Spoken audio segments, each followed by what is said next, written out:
নবী সাল্লাল্লাহু আলাইহি ওয়াসাল্লাম হাদিসে কুদসির মধ্যে এসেছে আস-সাওমু লি ওয়া আনা আজজি বিহি। আল্লাহ তাআলা বলেছেন যে রমজানের রোজা হচ্ছে আমার জন্য আর আমি নিজে আল্লাহ নিজেই এই রোজা ফরজ দেবে। সুবহানাল্লাহ। সুতরাং বোঝা যায় রোজা মাধ্যমে আল্লাহ রাব্বুল আলামিনের নৈকট্য হাসিল করা যায়, আল্লাহ রাব্বুল আলামিনের সন্তুষ্টি লাভ করা যায়। ঠিক না ভাই? দুই নাম্বার যেটা আল্লাহ রাব্বুল আলামিন রোজা ফরজ করলেন, রোজার মাধ্যমে তাকওয়া অর্জন করা যায়।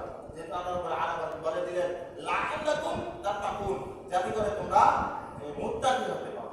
তারা আমরা বুঝতে পারি যে রমজানের রোজার মাধ্যমে মুত্তাকি হওয়া যাবে, তাকওয়াবান হওয়া যাবে।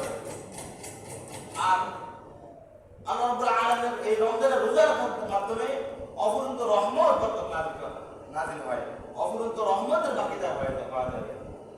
রহমত ছাড়া আমাদের জীবনটা কখনো কামিয়াব হবে না।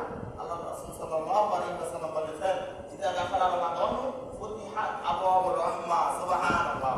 যখন রমজান মাস আসে আল্লাহ পাক রব্বুল আলামিন আসমানের রহমতের দরজাগুলো খুলে দেয়।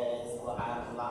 বৃষ্টি যেভাবে পড়তে থাকে, বৃষ্টি যেভাবে কোনো গাছ পাথর মাঠ কোনো জায়গায় পড়া বন্ধ হয় না, এই যেভাবে রমজান মাসে রোজাদারের উপর অসংখ্য রহমত এবারে বৃষ্টির মতো পড়তে থাকে। সুবহানাল্লাহ। আর এই রমজানের রোজা জাহান্নাম থেকে মুক্তির একটা মাধ্যম। আল্লাহ নবী সাল্লাল্লাহু আলাইহি ওয়াসাল্লাম বলেছেন ইদা দাখালা রমাদান ফুতিহাত আবওয়াবুর রাহমা ওয়া গুলিয়াত আবওয়াবু জাহান্নাম।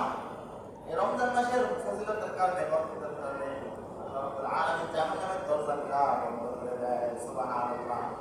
অন্য হাদিস শরীফে এসেছে আসিয়ামু জুন্নাতুন, যে রমজানের রোজা হচ্ছে জাহান্নাম থেকে বাঁচার জন্য একটা ঢাল স্বরূপ। সুবহানাল্লাহ।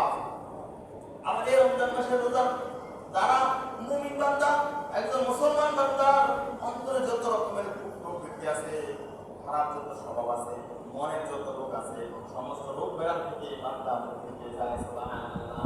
মানুষের মনে রোগ আছে না? যেমন হিংসা মানুষের মনের একটা রোগ, লোভ একটা মানুষের অন্তরের রোগ, কৃপণতা একটা অন্তরের রোগ, এরকম টাকাপড়ি বড়াই, গর্ব অহংকার এটাও মানুষের একটা অন্তরের রোগ। এবং অন্যের ভালো দেখলে যার অন্তরে সয় না, একটা মানুষ ভালো চাকরি পেয়েছে, আপনার অন্তরে যখন সয় না, বুঝতে হবে আপনার অন্তরটা রোগে আক্রান্ত হয়ে গেছে। মুসলমানের ভালো দেখলে মুসলমানের যখন সয় না, একজন মুসলমানের ক্ষতি হইতেছে, ক্ষতি হওয়ার অবস্থা যদি আরেক মুসলমান কাজটা বাধা না দেয়, তখন বুঝতে হবে তার অন্তর হয়ে গেছে। এই অন্তরের যত রোগ আছে, স্বভাবজনিত যত রোগ আছে,